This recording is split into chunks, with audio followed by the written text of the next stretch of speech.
Boa noite a todos. Meu nome é Vanessa Ladeira, sou acadêmica de medicina e membro do grupo de estudos Neurotrauma MG.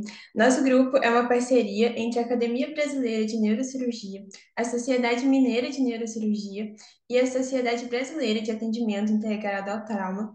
Gostaria de agradecer a todos pela presença e desejar a todos uma excelente reunião.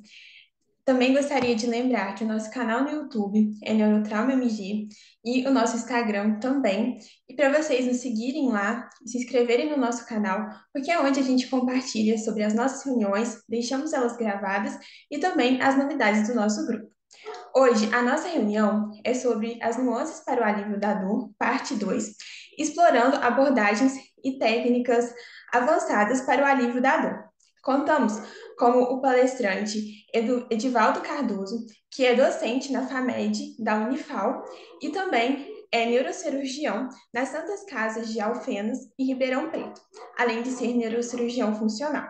Como moderadores, teremos o Felipe Duarte Augusto, que é neurocirurgião funcional e também trabalha no Hospital Nossa Senhora Auxiliadora de Caratinga, e também o doutor Gustavo Veloso Lages, que é membro titular da Sociedade Brasileira de Neurocirurgia e possuindo a área de atuação em dor, e também é coordenador da Clínica Medular de Montes Claros. Gostaria, mais uma vez, de desejar a todos uma excelente reunião. Tenho certeza que ela será muito proveitosa e convidar a doutora Kéria para realizar a nossa abertura. Muito obrigada. Muito obrigada, Vanessa. Boa noite a todos, sejam muito bem-vindos a mais uma reunião. E hoje nós vamos encerrar essa aula tão importante, que é sobre tratamento de dor, com o doutor Edivaldo, doutor Gustavo e o doutor Felipe. Além de serem competentes naquilo que fazem, eles têm uma paixão por aquilo que fazem. Isso faz toda a diferença na atuação profissional. E essa aula é obrigatória para todo neurocirurgião, neurologista e para todos aqueles que lidam com o paciente, né? Ou seja, para todos os médicos. Por quê? Porque a dor ela não é exclusiva do paciente neurológico. E muitos pacientes que têm dor neuropática também são acometidos de outras moléstias, de outras doenças. Então, é sempre muito importante o saber, ele nunca ocupa espaço. Então, é sempre muito bom entender mais. Professor Edivaldo, fique à vontade. Tenhamos todos uma excelente aula. E você que entrou, por favor, já deixa a sua curtida, compartilha com pessoas que você sabe que vão apreciar esse conteúdo, e desejo a todos uma excelente reunião. E mais tarde nós teremos uma palavra aí do nosso presidente, que já está na reunião, nosso presidente Robson. Um grande abraço a todos.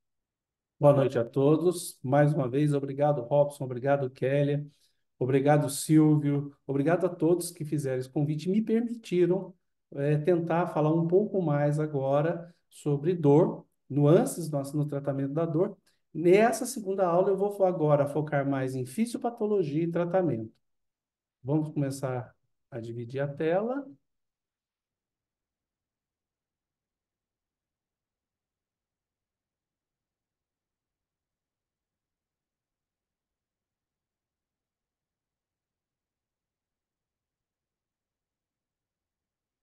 Por favor, me confirmem se a tela está em tela cheia. Não está. Na hora de compartilhar, coloca a opção tela cheia. A primeira opção.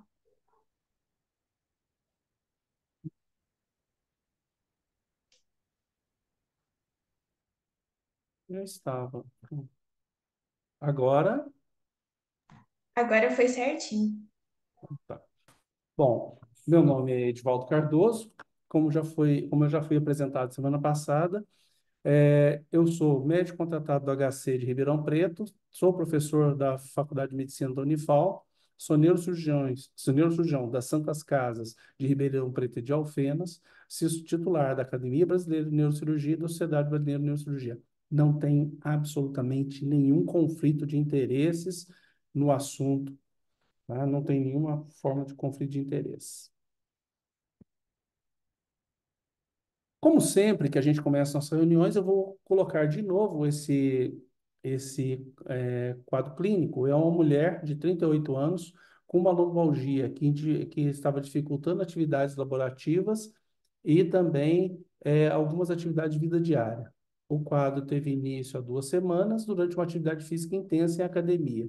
No momento do exame, ela estava com uma lombalgia, relatando uma dor 6 em 10, com exame neurológico absolutamente normal, sem nenhuma alteração, tá?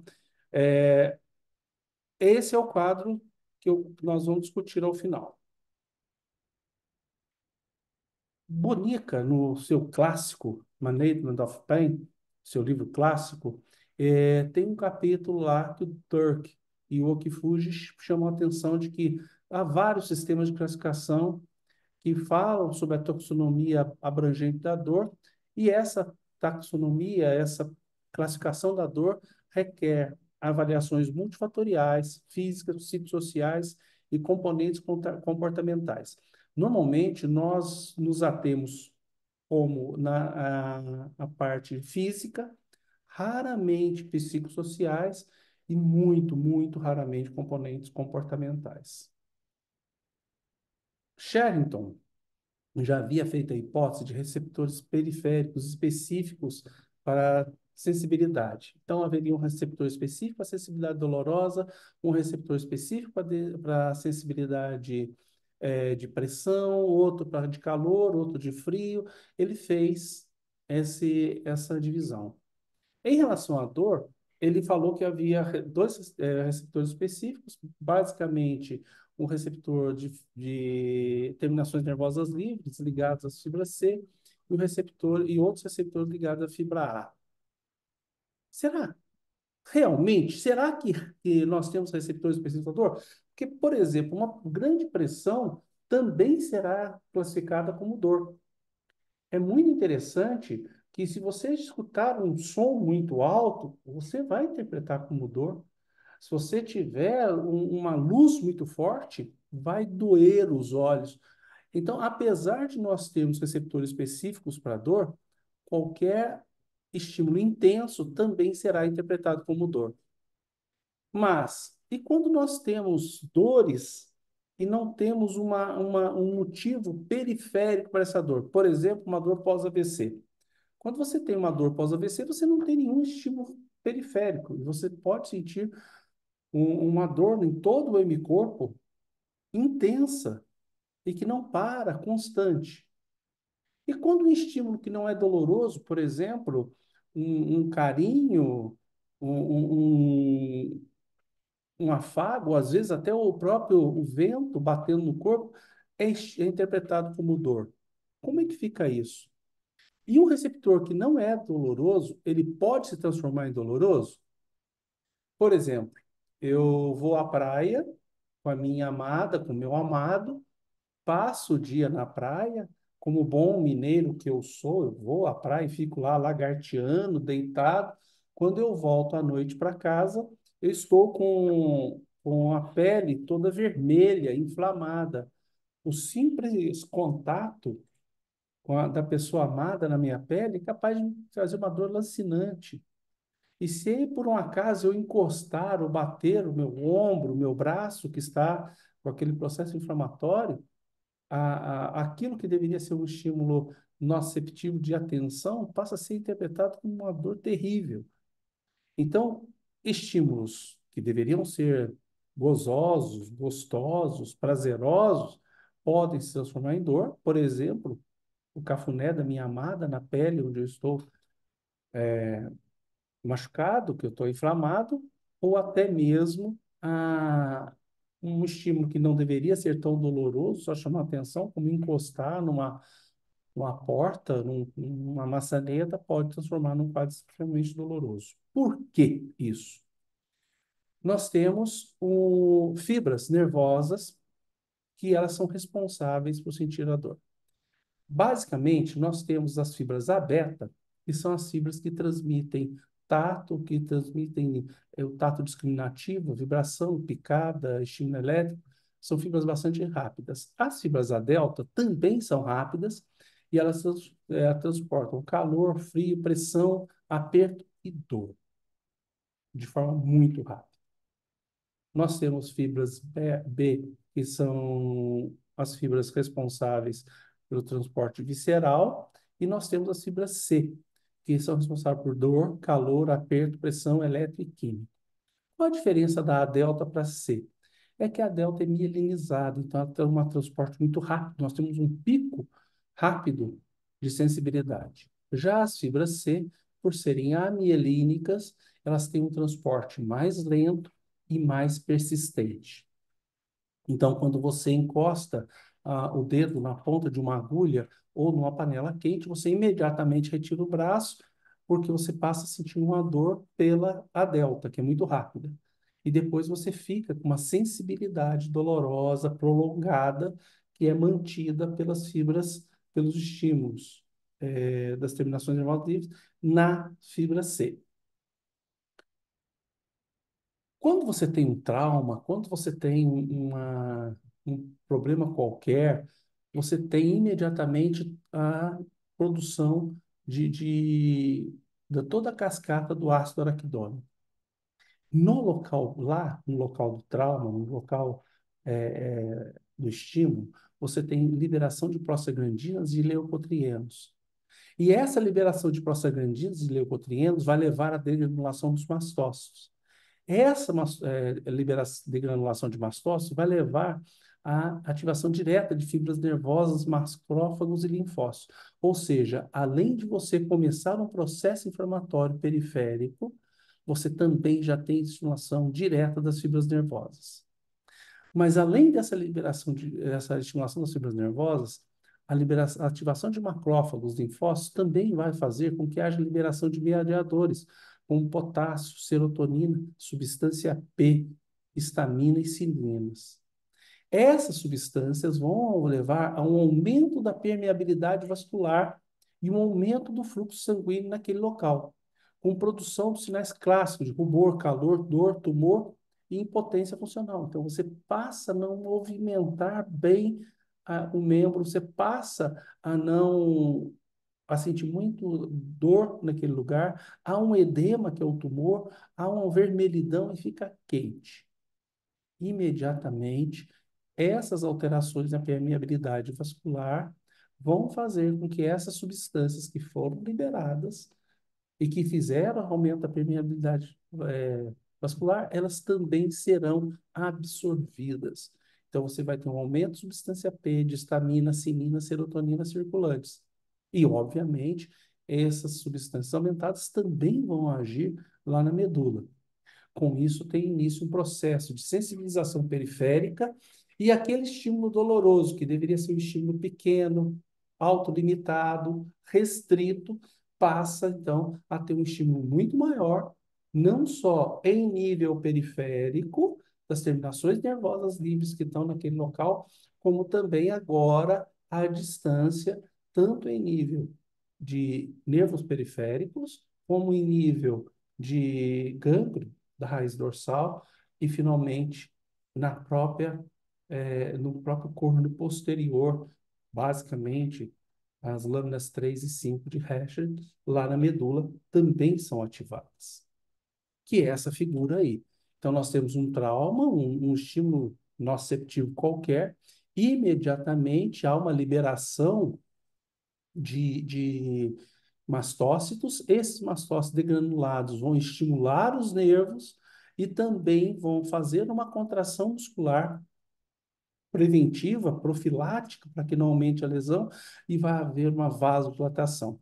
Tudo isso trabalha em conjunto, e trabalhando em conjunto, como eu disse, vão não só para o grângulo da raiz dorsal, mas também para o corno posterior da medula, em especial nas lâminas 3, 5 e 6, mas basicamente 3, 5 e 7 de Rex, mais 3 e 5. Esse estímulo, chegando à medula, ele é capaz de ser inibido ou até de ser aumentado. Vai depender dos estímulos que chegarão junto nessa medula. Então, daí vem aquela teoria do Meussac-Wall, a minha teoria que dizia que se você tiver um estímulo de outra característica, nessa mesma terminação, você vai, entre aspas, inibir a ascensão desse estímulo para o sistema nervoso central. Nós sabemos que a teoria do portão do Meus-Arquival, importantíssima para nós entendermos o funcionamento das fibras nociceptivas e antinociceptivas, ela é bem simples, porque a interação que há aí é muito mais complexa do que aquela proposta pelo Meus-Arquival. Não que ela esteja errada, ela só é muito simplória, muito simples. Por quê? Há uma sensibilização periférica, essa sensibilização periférica levará a uma sensibilização central, não só em nível medular, como em níveis também supramedulares e até em níveis medulares acima e abaixo do nível que está sendo afetado. Então, por exemplo, você tem um estímulo, você tem uma unha inflamada no pé e você sente dor em toda a perna, não só naquela parte do pé, como chegando muitas vezes até lombalgias. Quer dizer, na verdade, esse estímulo vai se espraiando em níveis medulares acima e abaixo daquele que está sendo estimulado. Então, há toda uma interação em nível de corno posterior da medula. Essa sensibilização periférica agora vai pegar outros receptores que estavam quietos, não estava falando mal de ninguém, quietinho lá, silentes, e esses receptores, agora com toda a liberação daquelas substâncias na periferia, também serão estimulados, e agora eles vão levar estímulos erráticos, e aí tem três X, já tinha visto um trema lá na sanguíneos, agora eu estou vendo que tem três R's do erráticos, é bem errático mesmo, e efático. E esses estímulos erráticos e efáticos, ou seja, estímulos em intensidade e estímulos em frequência totalmente aleatórios, às vezes mais, né? Vão através das fibras A delta e C e vão fazer com que haja a liberação de aminoácidos excitatórios e peptídeos e também de neurotrofinas no corno dorsal da medula espinhal. Então, aquilo que era um estímulo puramente periférico, o dedo encostado numa panela quente, ou uma agulhada na ponta do dedo, agora está fazendo com que haja um estímulo também em nível dorsal. Esse nível dorsal da medula, essa parte periférica chegando lá, vai fazer com que haja estímulos que subam para o sistema nervoso central na parte supramedular, ou como eu já disse, tanto ainda na parte intramedular, alguns níveis acima e alguns níveis abaixo. Se vocês tiverem, por exemplo, um toque, e quando você dá uma canelada numa mesa, numa cadeira, a primeira coisa que você faz é passar a mão na região, o que você está fazendo é justamente estimular com o toque, você pode, quem sabe, tentar bloquear esse estímulo ali em nível medular ainda.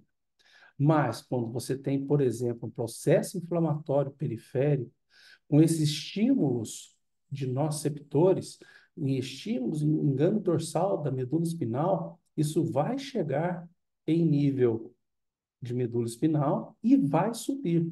Mesmo que você tenha toque periférico, esse toque, essa pressão periférica agora, com o processo inflamatório, ele vai aumentar a sensibilização.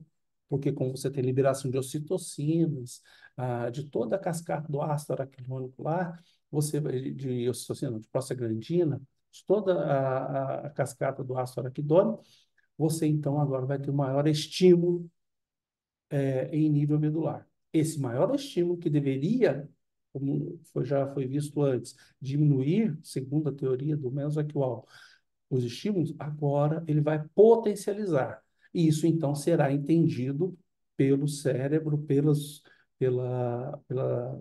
sistema nervoso central supramedular como dor.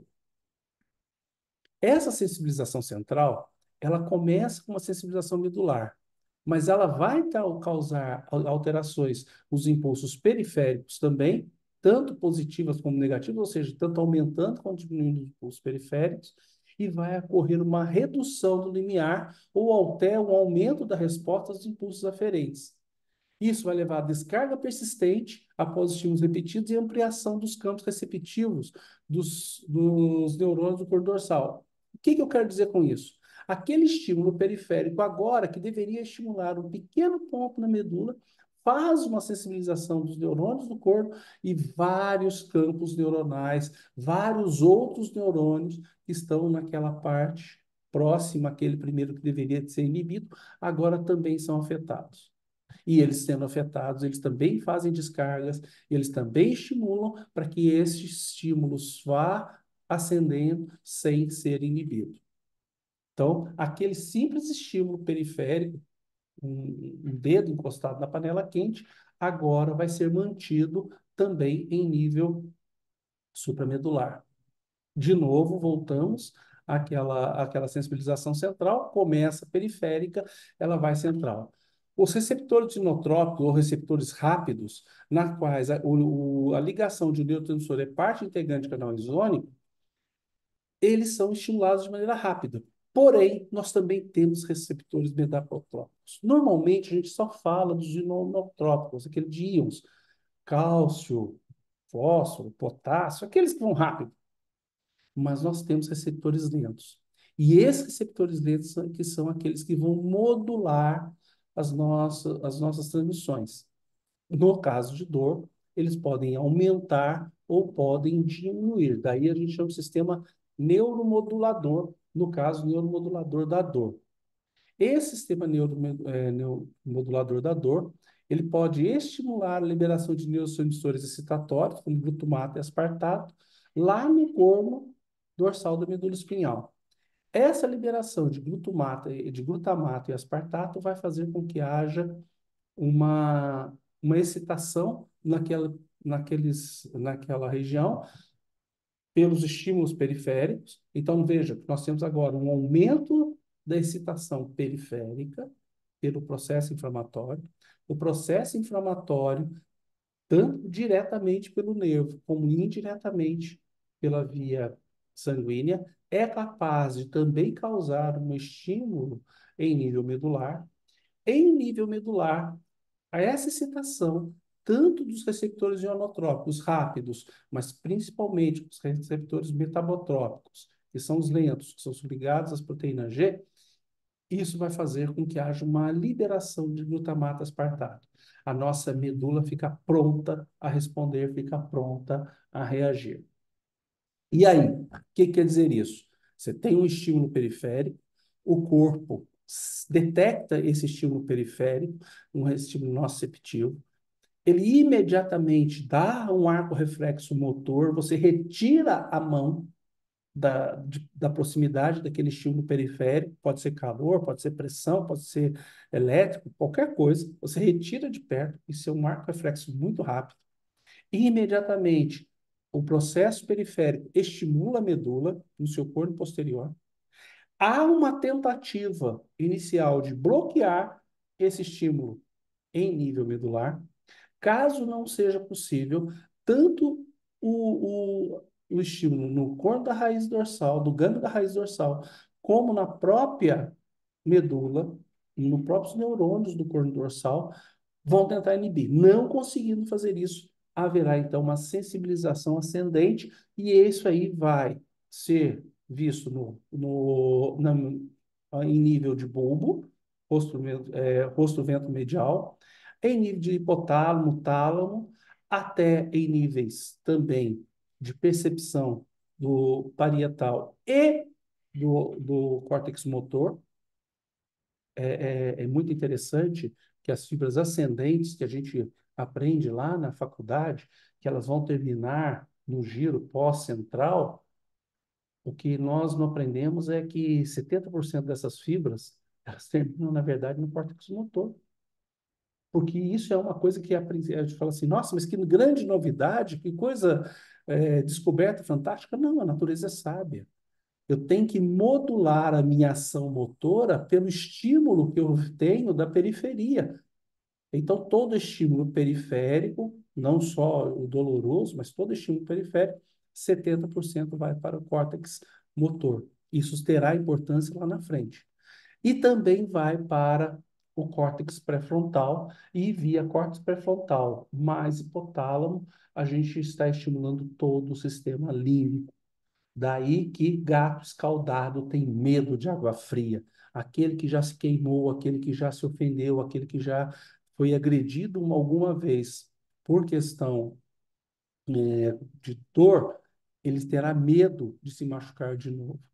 Então, o gato escaldado ele vai ter medo de água fria, porque ele sabe que se aquela água estiver quente, a queimadura é muito ruim. Então, todo mundo que passa por um processo doloroso, essa dor ela tende a ser percebida pelo nosso córtex pré-frontal, nosso sistema límbico, cada vez maior.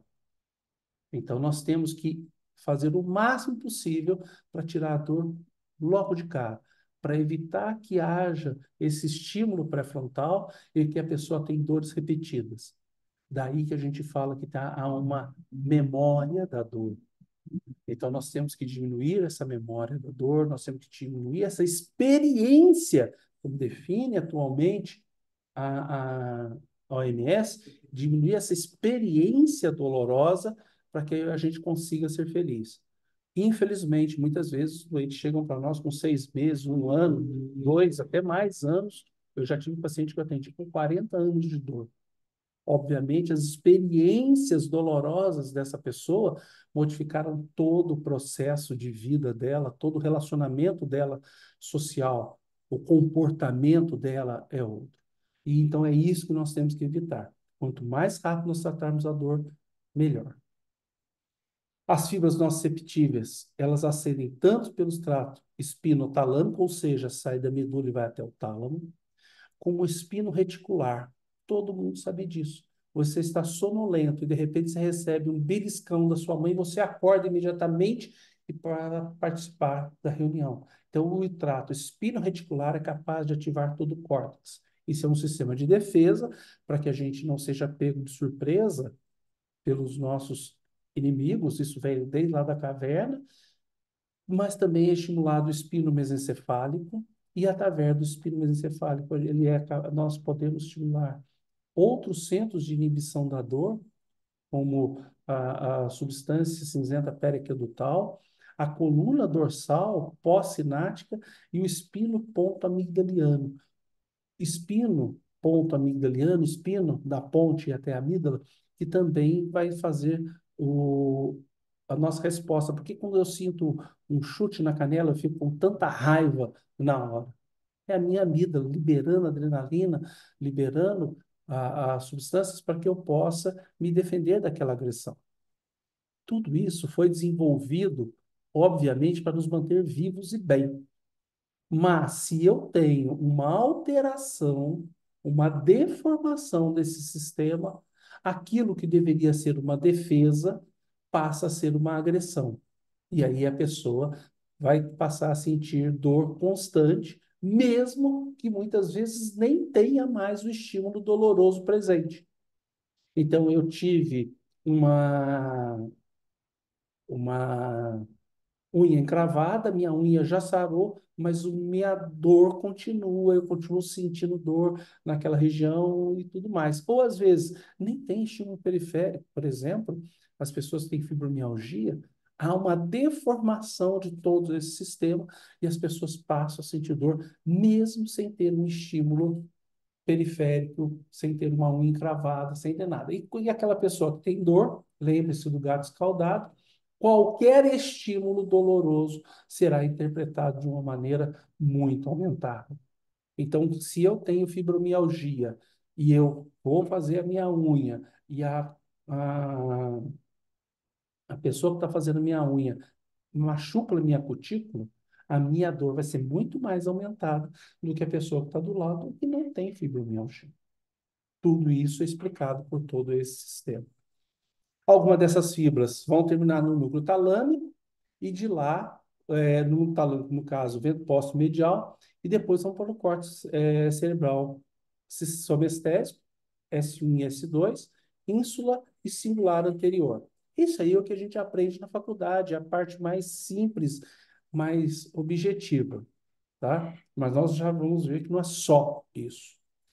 Outros neurônios, e aí é que a coisa começa a complicar, outros neurônios vão projetar para o hipotálamo, formação reticular, substância cinzenta periaquedutal, núcleo medial e intratalâmico, lembrando que os núcleos mediais e intratalâmicos, eles têm uma ativação difusa em todo o sistema nervoso, em todo o encéfalo, tá? E estruturas encefálicas anteriores. Essas estruturas encefálicas anteriores, que são o neocórtex do sistema límbico, também são responsáveis pelas respostas neuroendócrinas e emocionais à dor. E aí eu vou ter a liberação de noradrenalina, liberação de serotonina, liberação de ocitocina, em maior ou menor grau, dependendo do estímulo doloroso. E também, dependendo da experiência anterior que eu tive, eu posso melhorar ou piorar a minha resposta àquele estímulo doloroso. De novo, lembrando que pimenta, para alguns, pode ser extremamente prazeroso, para outros, pode ser extremamente doloroso. Da mesma maneira, um tapa pode ser prazeroso ou pode ser doloroso. Lembrando da música lá do Furacão, um tapinha não dói. Essas respostas neuroendócrinas emocionais, serão todas elas moduladas, e essa palavra é muito importante, moduladas pelo hipotálamo, formação reticular, substâncias periaquetal, os núcleos mediano e intratalâmicos, medial e intratalâmicos e as estruturas encefálicas, principalmente anteriores, mas todo o encéfalo. Recapitulando, você tem o estímulo periférico tem a liberação de toda a cascata da prostaglandina, histamina, bradicinina, com liberação de 5-hidroxivitamina e de radicais livres. Com isso, os mastócitos serão ativados, haverá degranulação desse mastócito com liberação de substância P. A substância P vai estimular o sistema nervoso periférico, estimulando também o corno dorsal, estimulando o grande dorsal da medula espinhal e a própria medula espinhal no seu corno dorsal. Fora isso, essa substância P, essas substâncias inflamatórias vão fazer com que haja uma vasodilatação, essa vasodilatação vai fazer com que haja um aumento da, da, da absorção dessa substância pelos vasos, levando a um aumento do processo inflamatório. Esse aumento do processo inflamatório vai fazer com que haja maior quantidade de substâncias inflamatórias circulantes no corpo, inclusive na medula, e a resposta dessa estimulação geral de todo o corpo e da estimulação específica também lá no corpo dorsal do medula espinhal vai fazer com que nós sintamos dor. Pelo sistema anterolateral, essa dor ascende, ela pode ou não ser bloqueada em nível medular, como já nos chamou a atenção o Miyazaki Wall. Ela pode ascender ou pode projetar até para o corno dorsal e para o sistema anterolateral, ou pode subir também pela coluna dorsal, indo para níveis mais superiores. Lembrando que todo estímulo ele se propaga até 3 níveis acima e 3 níveis abaixo em condições normais. Em condições patológicas, essa sensibilização pode fazer com que haja um espraiamento até maior desse quadro doloroso. Então, isso é muito importante, principalmente naqueles pacientes com dor crônica. Esse espraiamento do quadro doloroso vai fazer com que haja uma percepção a maior, aumentada do estímulo nociceptivo periférico, e isso, então, vai fazer com que haja, então, a estimulação da medula, também em bulbo, na ponte, indo até o mesencéfalo e, por fim, projeções não só em nível talâmico, como em nível cortical, como nós já falamos. Isso tudo aí é só um resumo. Essa estimulação no córtex somatosensorial e também no córtex pré-frontal vai fazer estimulação de amígdala e hipotálamo. A amígdala e hipotálamo vão estimular, junto com o córtex, a substância isenta periaquetal do mesencéfalo.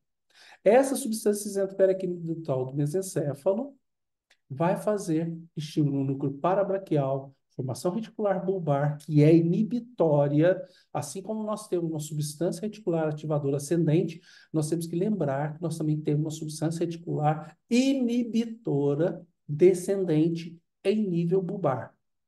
O próprio locus coeruleus, núcleos da RAF, em especial o núcleo magno da RAF, todos esses de formas descendentes vão modular o corno dorsal da medula espinal, tentando inibir a dor. Se for efetivo, perfeito, a gente consegue modular a dor. Caso não, volta a estimulação para o sistema anterolateral. Isso vai acabar causando um estresse, causando com que esse sistema fique hiperfuncionante, entre em parafuso, não consiga mais modular e a pessoa vai ter dor. Então, um estímulo periférico que vai dar uma hiperalgesia ou uma lodínia, vai fazer com que haja um desencadeamento periférico, vai haver um desencadeamento central. Esse desencadeamento central em nível medular pode ascender para núcleos da substância cinzenta periaquedutal, núcleo magno da RAF, hipotálamo, amígdala, núcleo frontal, neocórtex pré-frontal, tudo isso junto para modular a dor. Respiramos fundo. E aí? Onde nós vamos atuar para diminuir a dor? Bom, todos nós já passamos pela experiência, quando crianças, de ter um machucado e nosso cuidador, principalmente nossas mães, limparem, lavarem as nossas feridas e fazerem um penso. Eu gosto muito dessa palavra penso, porque as nossas mães, elas faziam um penso, um curativo, e nos faziam também pensar sobre aquele curativo. Nós fazíamos uma ativação cortical sobre aquilo lá. Não chore, isso vai passar. Quando você casar, Sara, mamãe está aqui, titia está aqui, o cuidador está aqui, você está protegido, não vai mais. Ou até, vai doer, estou te avisando que vai doer. Esse mertiolate é do tipo que arde, tá? Então vai doer, mas o que arde cura, o que aperta segura, é uma fase inicial, e aí ela passa o metiolate imediatamente, a coitada não sabia, ela sopra com todas as bactérias de sua boca para que o estímulo do soprar diminua a dor do queimor pelo, pelo metiolate que está sendo passado lá. Acho que todos nós, com mais de 40, 50 anos, já passamos por essa experiência. O que que nós estamos tendo? Nós estamos tendo, então, um tratamento coadjuvante e terapias não farmacológicas, tá? Se a mãe tivesse um chá de Novalgina, ela nos dava, às vezes, nos dava a própria dipirona, ou nos dava um chá calmante, que são analgésicos periféricos. Não resolveu. Ela mandava, menino, vai brincar, isso passa. Nos mandava correr de novo e a gente ia para a rua com o dedo estourado, a unha arrancada, um corte no braço e a gente ia brincar. Na verdade, o que ela estava fazendo foi, isso passa. E nós estávamos, então, fazendo estímulos, uma atividade física. A atividade física vai fazer com que haja uma liberação de substâncias antinociceptivas, em especial noradrenalina, serotonina, naqueles núcleos magros da RAF, no, no locus coeruleus, substâncias enteric-dutal que vão inibir a dor. Resolveu? Não, não resolveu, está doendo muito. A mãe, então, nos levava ao médico e o médico passava um remédio mais forte, normalmente um analgésico mais forte. Com o tempo, nós entendemos melhor e passar, nessa hora, então, é passado um tramadol ou uma codeína. Eu, particularmente, prefiro codeína. Quem trabalha com dor fala que eu não sei nada de farmacologia, porque a codeína ela é um metabólico da morfina, e se eu vou dar codeína, por que eu não dou morfina? Eu gosto muito da codeína. Codeína é um analgésico, um metabólico da morfina, mas que tem um tempo de ação maior. E ela tem uma capacidade de potencializar os analgésicos periféricos, sem tantos efeitos colaterais. Eu gosto muito da codeína, não sou contra tramadol, como não sou contra a morfina. Quando não resolve, e é interessante nós notarmos que nós já usamos analgésicos, coadjuvantes, terapias não farmacológicas, lá no primeiro degrau. No segundo degrau, nós acrescentamos opioide. Quando passamos para o degrau superior, nós retiramos o opioide fraco e colocamos o opioide forte. Nós não acrescentamos o opioide forte ao opioide fraco, porque nós sabemos que não vai fazer efeito. Então, o que nós fazemos é a troca de um opioide por outro, não deu métodos invasivos. Em nenhum momento eu estou autorizado a não trabalhar com coadjuvantes e com terapias não farmacológicas. Mesmo na hora que eu fizer método invasivo, mesmo na hora que eu fizer uma cirurgia para modulação da percepção da dor, quer seja uma cordotomia cervical, ou até, quem sabe, quando eu vou modular o sofrimento, modulando o pré-frontal, modulando o sistema límbico, que é uma atuação importante para o neurocirurgião amador, mesmo nesse momento. O uso de analgésicos, coadjuvantes de terapias não farmacológicas, como atividade física, como fisioterapia, etc., são extremamente importantes. Nós temos, então, as dores neuropáticas pós-operatórias, que são muito importantes em neurocirurgia. E aí, na aula passada, eu já chamei a atenção. Eu, Edivaldo, não faço nenhuma cirurgia craniana sem antes fazer um scalp block. Mesmo nas emergências, mesmo quando eu vou fazer uma craniectomia descompressiva, mesmo quando eu vou drenar um hematoma, eu perco 30 segundos e faço um scalp block, um bloqueio de todo o scalp, de todo o bloqueio craniano, para melhorar a dor. Não, mas o paciente vai estar anestesiado, ele está em coma. Ele está em coma, ele está anestesiado, mas os estímulos nociceptivos que nós acabamos de ver estão chegando em nível de ponte. Estão chegando via o trigêmeo lá na ponte.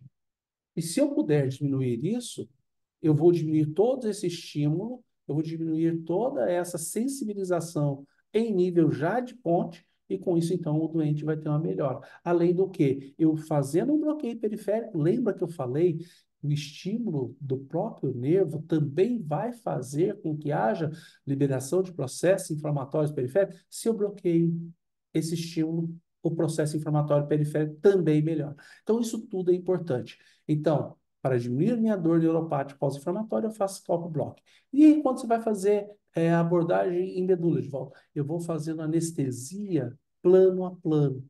Ah, mas para que eu então preciso de anestesia geral? Preciso, muitas vezes eu preciso de anestesia geral, sim. Apesar de muitas vezes eu fazer só com anestesia local, mas se eu precisar de anestesia geral, a anestesia geral não retira toda aquela fisiopatologia que nós falamos para diminuir a dor pós-operatória se eu fizer anestesia local.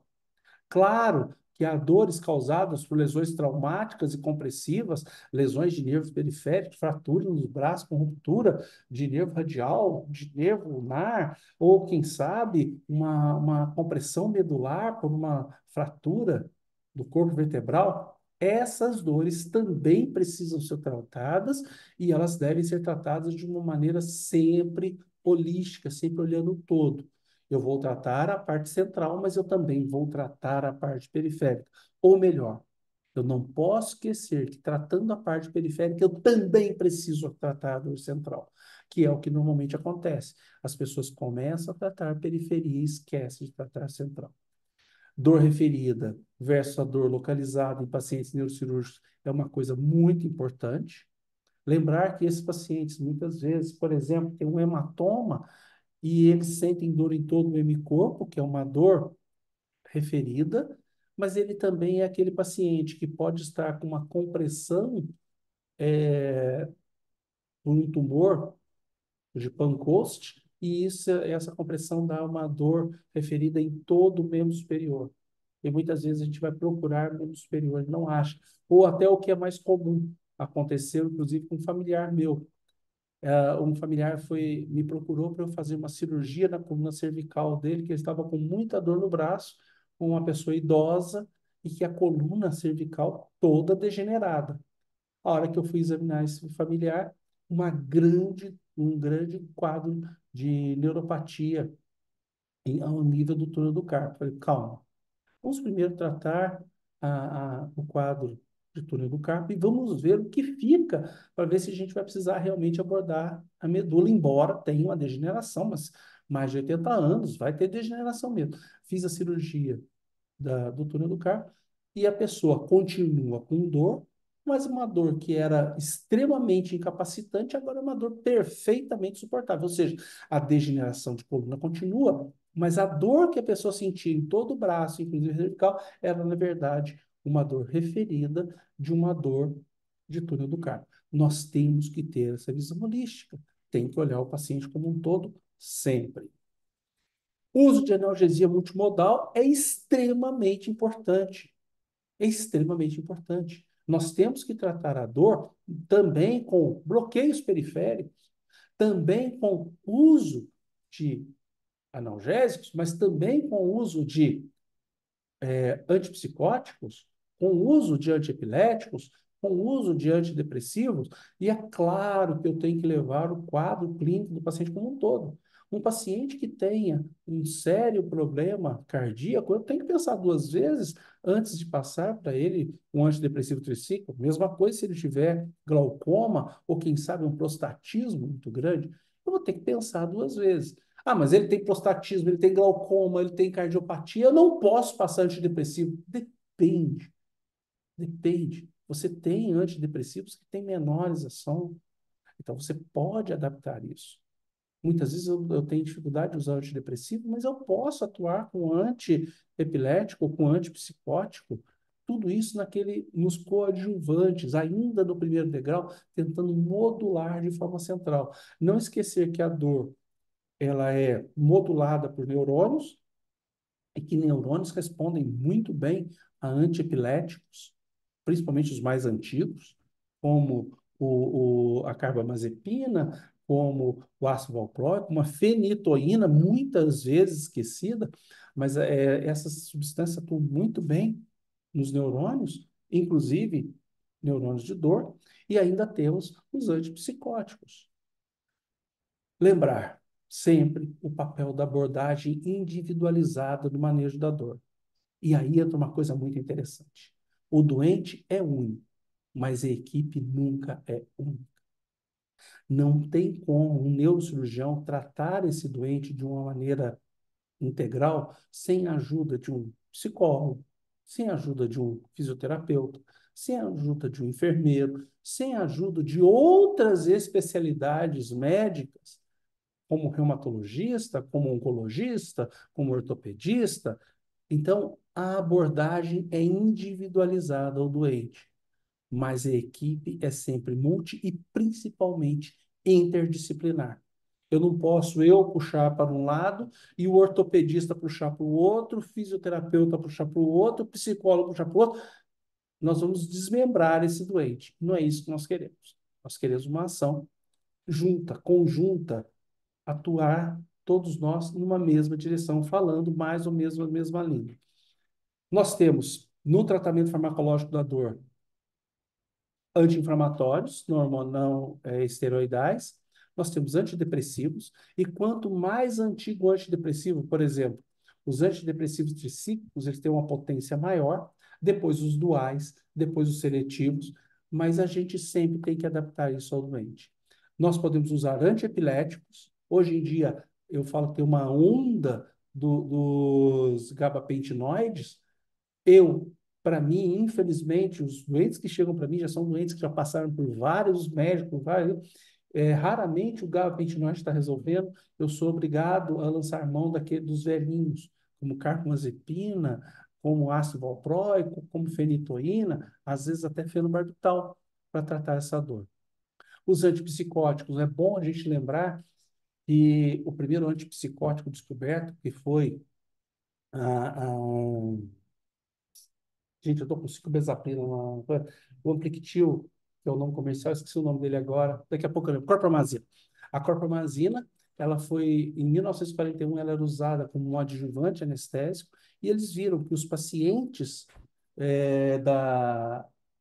lá na Austrália, que os pacientes que eram submetidos a anestesia melhoravam da sua psicose. E eles foram tentar descobrir o que é que estava melhorando a, a dor e descobriram, então, que, na verdade, era o Ampliquitil. De novo, esqueci o nome. Aí o Ampliquitil foi passado a ser usado só como antipsicótico, esqueceram da ação analgésica dele. O, os fenotiazínicos são potentes estimuladores dos antinociceptivos como um todo. Então, se você for usar um opioide e um antipsicótico, cuidado, que você pode intoxicar o doente. Não há relato na literatura de óbito pelo uso de de Ampliquitil, mas há relato de óbito pela associação dele com antidepressivos, antiepiléticos. Então, é uma medicação extremamente poderosa. Eu gosto muito dos antipsicóticos. Temos os opioides também, que infelizmente hoje nós estamos passando por um problema muito sério em alguns países, em especial nos Estados Unidos, pela crise dos opioides, mas são um analgésico importante. Lembrado que dizia Hipócrates que a papoula é um presente dos deuses, e nós temos outras medicações que nós podemos usar, como, por exemplo, alguns anestésicos atípicos que vão ajudar bastante. Esses neuromoduladores e suas novas indicações, eles estão mudando constantemente, estão sempre aparecendo outras substâncias que vão atuar na substância G, e essa substância G vai fazer com que a gente possa modular a dor de uma maneira muito melhor, e com isso nós vamos minimizar os efeitos adversos, principalmente a tolerância e, no caso, por exemplo, dos opioides, a dependência. A gente consegue modular essa dor, a gente consegue modular esse problema usando menos opioides se nós lançarmos mão das drogas adjuvantes, especialmente antidepressivos, antiepiléticos e antipsicóticos. Quando eu vou utilizar opioides nos casos agudos e crônicos? Bom, caso agudo não tem muita dúvida, eles são excelentes, eles atuam de maneira muito interessante. Há uma dúvida se devemos ou não usar os opioides em casos crônicos, porque os casos crônicos, por motivo de estimular o sistema límbico, por motivo do paciente fazer uso crônico e repetitivo, há um medo muito grande do opioide causar dependência. Então, há esse problema e a gente, então, no, em geral, há um medo do opioide de caso crônico. Eu vou ser honesto com vocês, eu evito o uso do opioide em caso crônico, mas eu não tenho nenhum conceito prévio de não usar opioide. Em casos selecionados, o uso do opioide, principalmente em bomba de difusão, pode ser muito bom, pode ser de grande ajuda, tá? Não há dúvida do uso do opioide em caso agudo. O caso crônico, aí cabe a gente sentar e discutir. Há controvérsias e tendências atuais sobre o gerenciamento do uso no longo prazo? Claro que há. Se vocês pegarem a escola inglesa de tratamento da dor, eles raramente utilizam opioide. Já a escola americana usa opioide de uma forma bastante mais liberal, com bem menos regras. Eu acho que a sabedoria está no meio. Não é nunca usar, não é sempre retardar, é saber a ordem, a hora ideal. Tenho sérias críticas ao uso do opioide como é feito hoje. Eu vi um dia desse, num pronto-socorro, as pessoas prescrevendo Nubain. Como assim? Prescreve Nubain no pronto-socorro? Todo mundo aqui prescreve.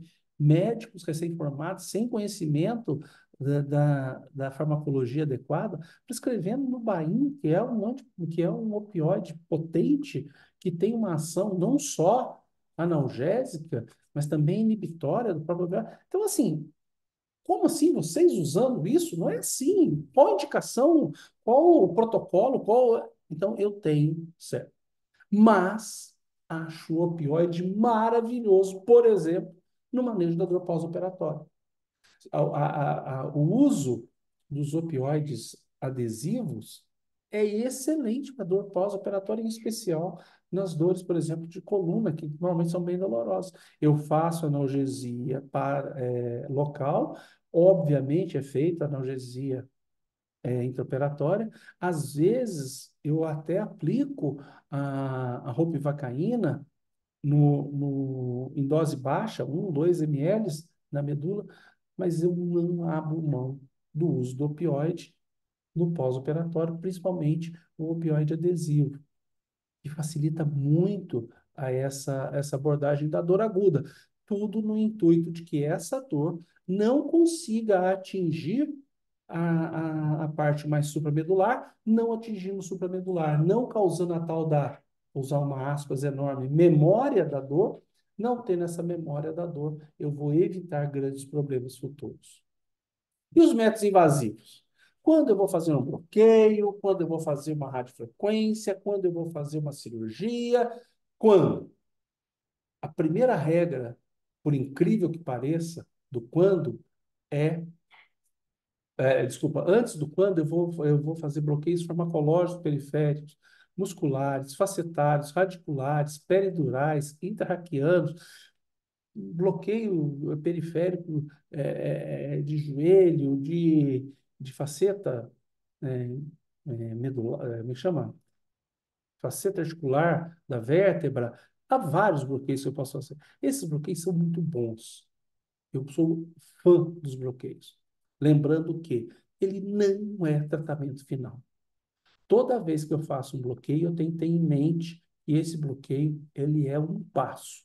E esse, qual é o próximo passo que virá? Eu vou fazer uma radiofrequência em faceta articular do DL2 para eu fazer uma fisioterapia, para eu fazer um alongamento, para eu levar esse doente de volta à atividade física. Para quê? O bloqueio infacetado em si, ele tem uma meia-vida e o doente voltará a sentir dor se eu não fizer nada. Então, é muito importante o bloqueio. Eu gosto muito do bloqueio, sou fã de bloqueio para alguma coisa depois. Nunca encaro o bloqueio como tratamento definitivo. Não é.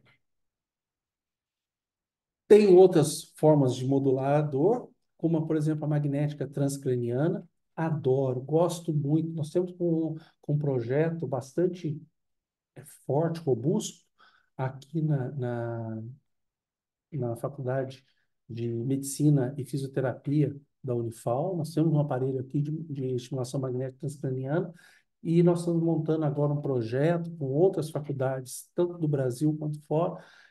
A resposta é muito boa, tanto a resposta magnética transcraniana, como a magnética medular e até a magnética periférica. A resposta é muito boa. A elétrica transcraniana também é uma resposta muito interessante quando você faz estimulação elétrica transcraniana.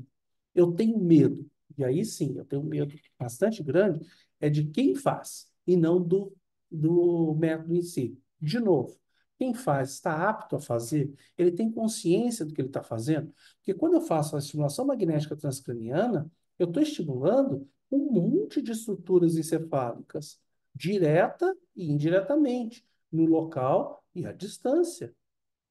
Eu conheço bem esse doente, eu já fiz uma avaliação psicológica, psiquiátrica adequada desse doente. Eu tenho certeza que a minha estimulação magnética não vai desencadear, ou a elétrica não vai desencadear outros problemas desse doente. Então, essa é uma crítica que eu tenho. Sou fã da técnica, mas eu tenho medo de quem faz. Quem faz está preparado para fazê-lo? Em mãos hábeis, ela é excelente. Eu tenho visto respostas muito boas aqui no nosso serviço. Estimulação do nervo vago. É uma coisa interessante descobrir essa estimulação do nervo vago, não faz tanto tempo assim, principalmente a estimulação auricular do nervo vago, como melhora as dores, em especial aquelas dores com grande envolvimento emocional. Nós sabemos que o nervo vago tem uma distribuição no sistema nervoso bastante ampliada. Nós sabemos disso porque nós usamos a estimulação do vago no tratamento da epilepsia. Mas quando nós fazemos a estimulação do vago, tanto auricular quanto cervical, o que nós vemos é uma melhora não só da parte dolorosa, mas principalmente da parte de sofrimento. É uma coisa muito interessante. É a estimulação do nervo vago. Eu acho que ainda nós vamos aprender muito mais sobre ela é uma coisa muito interessante. E as periféricas não invasivas. Todo mundo faz TENS em tudo quanto é lugar. E eu pergunto, como é esse TENS? Você faz o TENS e depois faz atividade física? Você faz o TENS, depois faz seu alongamento? Você faz o seu TENS, depois você faz a manipulação articular? Você faz o seu TENS e faz a manipulação, a massagem, uma manipulação do músculo? Você faz o TENS e faz uma dessensibilização da região? Como é que você faz esse TENS? Ultrassom, laser, mesma coisa. Fazer TENS, ultrassom e laser e não complementar isso com atividade física, dessensibilização da região afetada, liberação articular, é não fazer nada. O TENS em si, o ultrassom periférico, o laser periférico, até a estimulação do nervo vago periférico, não seguida de outras atividades, não vai funcionar. Nós já aprendemos isso lá na escada do MS. Mesma maneira, se fizer só a estimulação magnética transcraniana, medular, periférica ou elétrica, também não vai ajudar. É sempre uma visão mais ampla e que nós temos que olhar a escala do MF sempre com muito cuidado. Não podemos pular passos. Em casos mais graves, a estimulação do córtex motor há uma melhora de 35 a 80% em dor fantasma pós-AVC. DBS, estimulação cerebral profunda, dor fantasma pós-AVC e trauma raquimedular. E a modulação espinal melhora de 40% a 90% da síndrome da dor complexa regional e da lombalgia pós-cirúrgica. Eu coloquei ao lado para chamar a atenção que esse é um trabalho feito pelo Pagura e pelo Paulo Henrique Pires de Aguiar. Paulo Henrique, inclusive, já foi presidente da Academia Brasileira de Neurocirurgia, nos patrocina. O Pagura, que foi um dos fundadores da Sociedade Brasileira de Estudo da Dor, ambos neurocirurgiões de São Paulo, e eles fizeram esse trabalho muito interessante, analisando a resposta a estímulos centrais. Recomendo esse trabalho. Bom, e aí? Eu tenho uma dor nociceptiva. Uma dor nociceptiva, por exemplo, um paciente que tem uma dor inflamatória periférica, uma dor reumática, ele vai responder muito bem à administração de fármacos central, uma bomba de infusão de fármacos. E se eu tiver uma dor neuropática? A dor neuropática não é que ela não vai responder à estimulação de fármacos. Eu já usei para dor nociceptiva, mas a resposta será melhor, em geral, quando nós fazemos uma estimulação por medular, via um estimulador medular, peri, peridural. Costuma ser melhor. E as dores nociplásticas, às vezes, nós temos que usar até os dois. E aí é que vem aquela pergunta importante. Quando? Quando? Bom, primeiro, volto, colho a história com muito cuidado, examino esse doente com muito cuidado, e se eu chegar à conclusão de que ele precisa do estímulo, primo non nocere, primeiro não lesar, primeiro não machucar. Então, se esse doente está precisando, quer seja do implante de gerador para estimulação medular, quer seja do implante bomba, primo non nocere. Retardar o tratamento é talvez o maior erro que possa ser feito. O paciente precisa. Eu cheguei à conclusão que eu já escalei toda a escada analgésica do OMS, não esquecendo de nenhum passo, em especial do primeiro andar, do primeiro nível. Não esqueci, eu tenho certeza disso. Então, eu não devo retardar o tratamento. Talvez esse seja o maior erro de ficar retardando. Ah, mas será que eu devo? Será que... Não. Se você tem certeza do quadro clínico, faça. Porque depois de 2 anos de afastamento, menos de 5% voltam às atividades laborativas. E aí que é uma coisa interessante. Não importa o motivo do afastamento do trabalho. Pode não ser dor. De repente, a pessoa ficou afastada do serviço porque ela foi para tratar de uma tuberculose ou ela foi tratar de um câncer. Qualquer coisa que afaste o doente por 2 anos das suas atividades laborativas, ele vai ter uma dificuldade muito grande. E não venha me dizer que ele está querendo ter ganho secundário, porque muitas vezes esses doentes não retornam para suas atividades laborativas, mesmo que não remuneradas. E muitas vezes eles têm uma piora econômica por não conseguir voltar à atividade laborativa, mas menos de 5% voltam. Então, se nós adiantarmos o retorno dessa pessoa à atividade laborativa, em especial antes de 2 anos, nós vamos melhorar e muito, não só a dor, mas também todo o comportamento social doloroso dessa pessoa. Daí, termos muito cuidado na hora de indicar o neuroestimulador, a cirurgia, quer seja a cirurgia central ou periférica, para tratar essa dor. Aqueles que ficam mais de 2 anos raramente voltam ao seu trabalho. Mas para quem está indicado? Primeiro, qual o tipo de dor desse doente? É aquilo que nós vimos, os doentes com dor nociceptiva, eles respondem melhor, em geral, às bombas, em especial às bombas com opioides. E os doentes com dor neuropática, em geral, respondem melhor às estimulações, o neuromodulador, tá? Elétrico. Aí nós temos que avaliar para que tipo de dor desse doente. E eu só conseguir avaliar isso conhecendo a história desse doente muito bem, examinando esse doente muito bem. Tanto no momento da dor, como fora da dor. Eu tratei a dor, tirei a dor dele, como ele vive, como ele é. Não é? Só eu tendo esse conhecimento que eu vou poder indicar qual o melhor tratamento. Eu tenho certeza que eu não pulei nenhuma etapa da OMS. Eu estou seguindo aquela escala analgésica direito.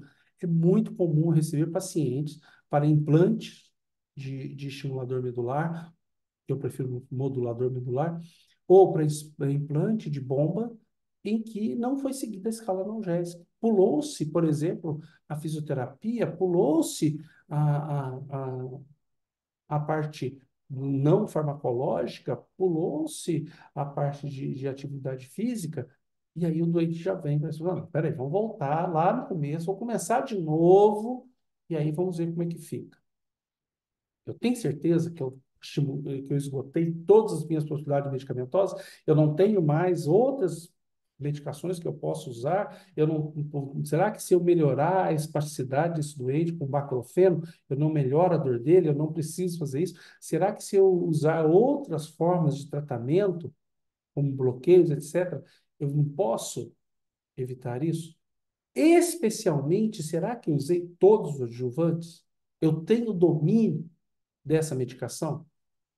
Eu voltei aos meus alfarrábios, eu voltei aos meus livros, eu estudei a fundo essa medicação, eu conheço ela bem, porque senão você talvez não seja a pessoa mais adequada para tratar esse doente.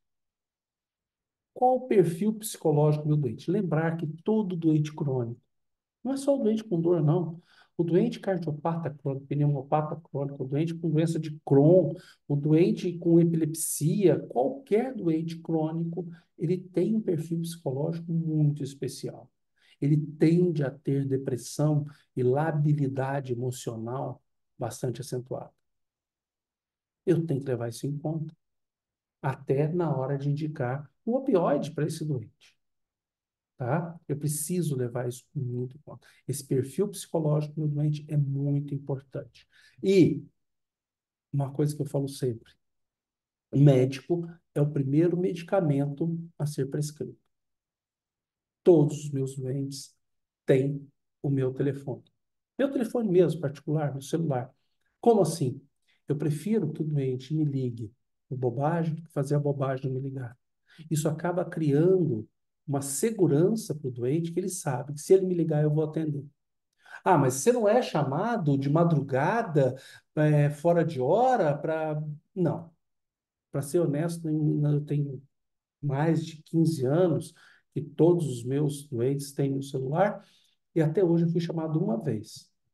E aí eu falei com o doente que ele estava sendo mal educado, que ele estava sendo deselegante, porque ele estava me atrapalhando, me chamando às 4h30 da manhã por causa de uma cefaleia que fazia 10 dias, que ele deveria ter me ligado no dia anterior, à tarde ou pela manhã, para que eu atenderia da mesma maneira e eu faria tudo com ele, mas que ele me ligasse às 4h30 da manhã por uma cefaleia de uma semana, ele estava sendo deselegante e, inclusive, piorando o tratamento de outras pessoas que também iam precisar de mim, porque as outras pessoas não teriam um médico descansado para cuidar dela. Esse doente nunca mais me procurou e eu também não tive nenhum peso na consciência com isso. Normalmente, quando me livram de madrugada, são casos que o doente está com muita dor e eu tenho que intervir. Eu não acho ruim de me ligar de madrugada, eu não acho ruim de me ligar de final de semana, eu não acho ruim quando eu estou na praia, eu não acho ruim que me ligue quando eu estou no boteco tomando cachaça. Não tem problema, me ligue. Normalmente eu peço a ele que procure o pronto-socorro da cidade dele e para que eu converse com o médico do pronto-socorro. O médico do pronto-socorro vai ter o respaldo de uma pessoa que conhece o doente e que é um especialista no tratamento da dor. O doente vai ter a segurança do médico que está atendendo, que vai conversar com o médico dele, e eu vou ter a segurança que aquilo que está me sendo passado é o que o médico do pronto-socorro está vendo. Então, eu converso com ele, eu faço perguntas para o médico, e ele é capaz de avaliar clinicamente muito melhor o meu doente. É um ganha-ganha-ganha de todas as partes.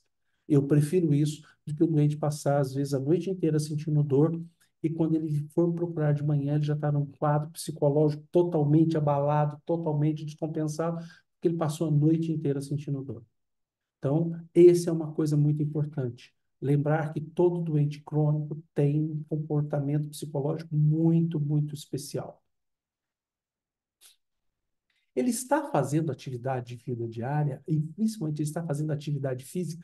Eu aviso meus doentes, eu não vou saber se você está fazendo atividade física nos primeiros 15 dias até um mês, mas com 2 meses eu vou saber. Por quê? A postura do doente muda quando ele faz atividade física. E nós não temos como tratar dor sem que o doente mude a sua qualidade de vida, mude o seu tipo de vida. O doente que não faz atividade física, ele não produz aquelas substâncias neuromoduladoras para os meus adjuvantes poderem atuar. Ele simplesmente não, eu não vou ter aonde atuar. Então é extremamente importante. Repouso não trata dor. Repouso pode ser necessário numa fase hiperaguda para você tratar aquilo que está hiperagudo, uma fratura do osso e tudo mais. Você conseguiu colocar tala, você estabilizou aquele osso, vamos fazer atividade física. Ah, eu tenho a perna quebrada. Nada te impede de fazer atividade física com o membro superior, com o tronco, com o abdômen. Você pode fazer outras atividades físicas. Isso também é importante. Ah, eu quebrei meu braço, tá bom, e uma caminhada? Vamos fazer caminhada. Então, nós vamos tratar esse doente. É importantíssimo que ele faça atividades de vida diária e atividades físicas, tá?